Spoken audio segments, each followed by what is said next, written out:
करेंगे ओम का नियम के बारे में। यह जो ओम का नियम है वो बहुत ही बोर्ड मॉडल एमसीक्यू है।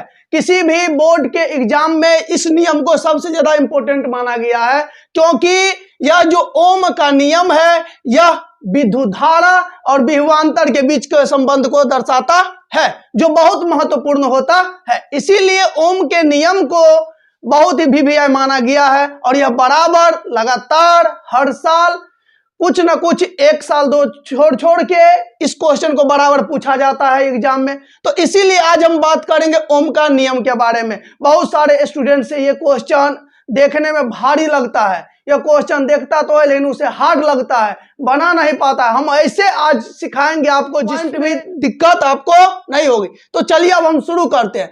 ओम का नियम, इंग्लिश में इसे ओम्स लॉ कहा जाता है। यह जो ओम का नियम है, कहते हैं ओम के नियम का प्रतिपादन जर्मन वैज्ञानिक जॉर्ज साइमन ओम ने 1826 ईस्वी में दिया। यहां पर दिया होगा,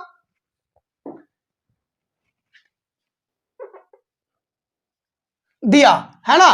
यह जो है ध्यान दीजिए, ओम का नियम का प्रतिपादन कौन किया है? जॉर्ज साइमन ओम ने किया। यह कौन थे? जर्मन के वैज्ञानिक, मतलब जर्मनी के यह वैज्ञानिक थे। और एक बात और है, यह स्कूल टीचर भी थे। कौन? जॉर्ज साइमन ओम। यह स्कूल टीचर भी रह चुके हैं और ये इन्होंने 1826 ईस्वी में ओम का नियम दिया। इन्होंने बताया विद्युत धारा को किस चीज से लिखा जाता है? आई से। विद्युत धारा आई और विभवांतर भी के बीच के संबंध को स्थापित करने वाला नियम ओम का नियम कहलाता है।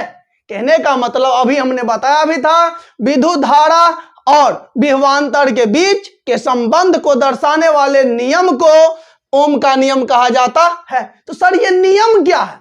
तभी से नियम बोल रहे हैं, ये नियम क्या है? तो नियम क्या है वो देखिए। नियम क्या है तो देखिए, नियत ताप पर, नियत का मतलब होता है फिक्स ताप पर, मतलब टेम्परेचर पर किसी चालक के शीर्षों का विभवांतर विद्युत धारा के समानुपाती होता है।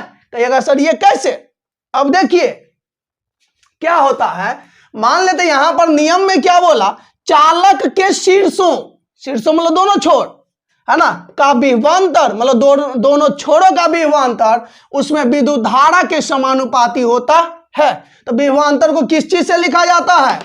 भी से। और विद्युत धारा को किस चीज से लिखा जाता है? आई से। अच्छा क्या बोला? समानुपाती होता है। अच्छा सर समानुपाती का चिन्ह ऐसे, प्रोपोर्शनलिटी। अब ध्यान दीजिए, तो क्या मैं ऐसे लिखूं भी, प्रोपोर्शनलिटी को हटाएंगे तो इक्वल टू।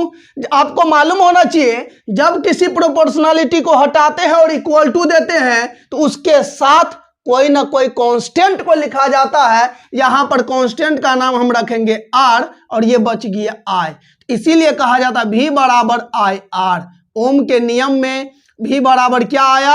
आई आर आता है। जहां पर भी विभवांतर है, आई विद्युत धारा है, आर कांस्टेंट है। लेकिन यहां पर कांस्टेंट में यह जो आर है, यहां पर रेसिस्टेंस है, बोले तो प्रतिरोध है। यहां पर लिख देते हैं जहां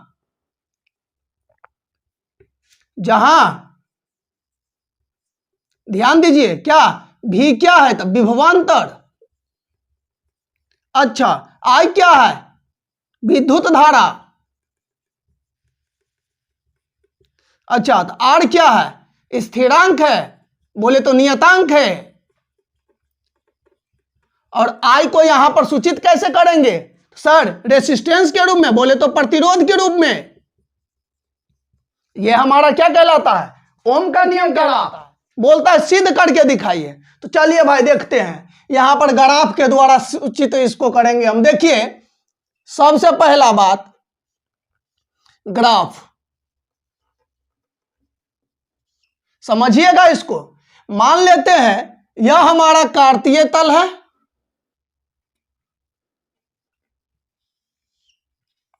ध्यान दीजिए।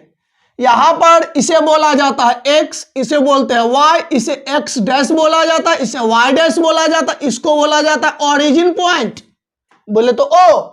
अब सुनो, मैंने एक्स एक्सिस पर, बोले तो एक्स अक्ष पर मैंने रखा विभवांतर को, विभवांतर इसे V से लिखा जाता है। और y अक्ष पर किसको रखा? विद्युत धारा को।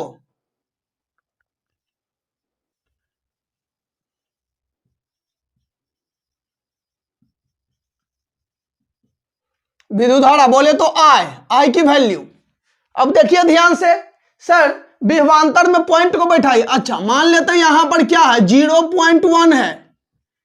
यहां पर समान दूरी पर आप लोग के पास क्या होंगे, लाइंस वाले कॉपी होंगे, तो वहां पर आपको दिक्कत नहीं होगी, नहीं तो स्केल की सहायता से आप इसको बनाइएगा।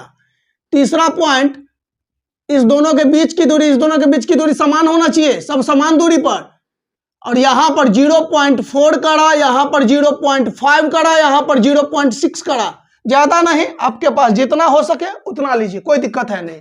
चलिए जितना दूरी यहां से ओरिजिन पॉइंट से इसका लिए, उतना ही दूरी यहां से लेना है। तो यहां पर हमने रखा 0.1, यहां पर रखा 0.2, यहां पर रखा 0.3, यहां पर 0.4, यहां पर 0.5, यहां पर 0.6 रखा। बहुत अच्छे, समझ में आ रही है बात। अब सुनो, मैंने क्या करा, इस दोनों के मिलाया, तो मान लो यहां पर एक बिंदु मिला। चलिए ग्राफ बनाने आता है ना, इसके ठीक सामने, इसके ठीक सामने। अच्छा दो वाले को दो के सामने यहां पर आया। चलिए इसको मिटा देते हैं। आप लोग ग्राफ कॉपी में इसको चेक कीजिएगा, है ना, बहुत अच्छा रहेगा। ग्राफ कॉपी में क्लियरली समझ में आएगा आपको। यहां पर मिला। चलिए पॉइंट नंबर 4 पे चलते हैं। यहां पर मिला,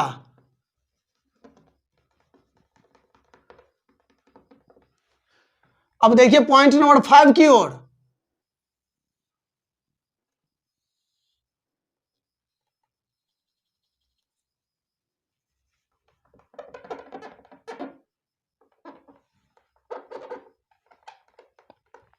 चलिए मतलब 6 है तो 6 को भी ले सकते हैं, कोई दिक्कत है नहीं।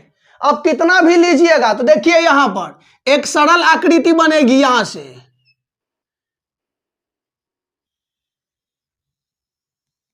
चेक कर लो, बात समझ में आ रही है।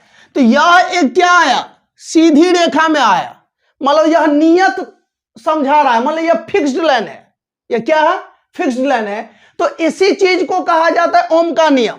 नियत ताप पर, ये शुरू में बोल दिया, नियत ताप पर किसी चालक के शीर्षों का विभवांतर विद्युत धारा के समानुपाती होता है।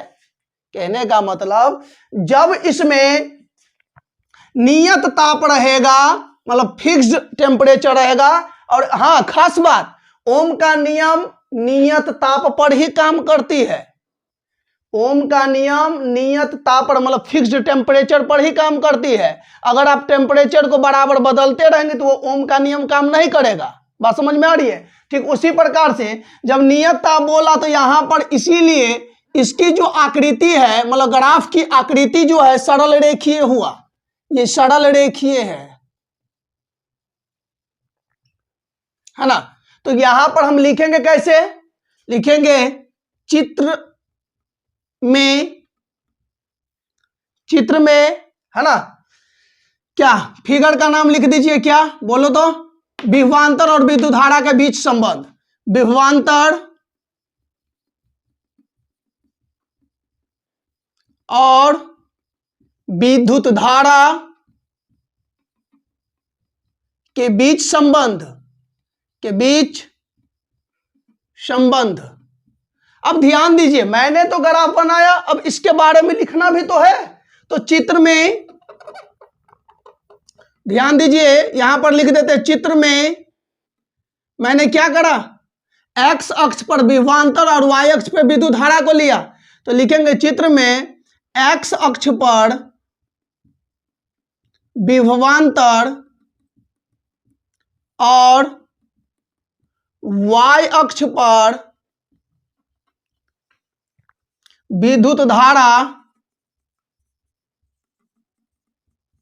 को रखा, विद्युत धारा को रखा, मैंने रखा इसको, ठीक। उसके बाद विद्युत धारा को रखा, फुल स्टॉप। उसके बाद हमने क्या करा, ग्राफ खींचा, है ना। तो लिखेंगे उसी में, और ग्राफ खींचने पर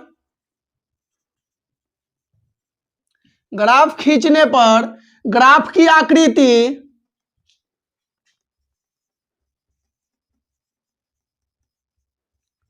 सरल रेखीय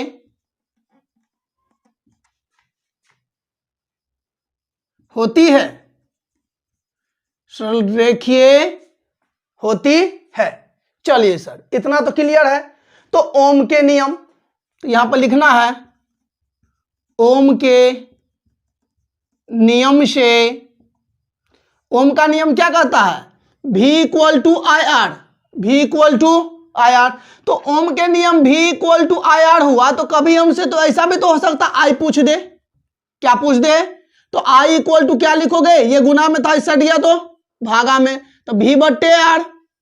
अच्छा सर, अब हमसे ये भी तो पूछ सकता है यहां पर R इक्वल टू, बताइए सर, देखिए R जब पूछेगा तो ये गुना में था, इससे दिया तो भागा में, तो क्या लिखोगे, V बट्टे आई।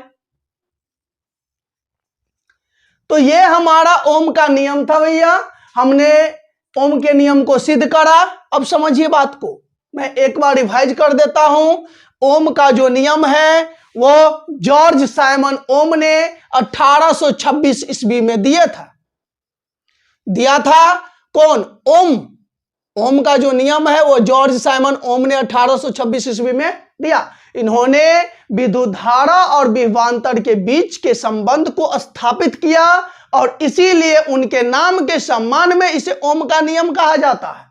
ओम का नियम कहता है, नियत ताप पर किसी चालक के शीर्षों का विभवांतर विद्युत धारा के समानुपाती होता है। विभवांतर विद्युत धारा के समानुपाती होता है, विभवांतर विद्युत धारा के समानुपाती होता है, इसीलिए विभवांतर को भी से लिखा जाता, भी प्रोपोर्शनलिटी आई।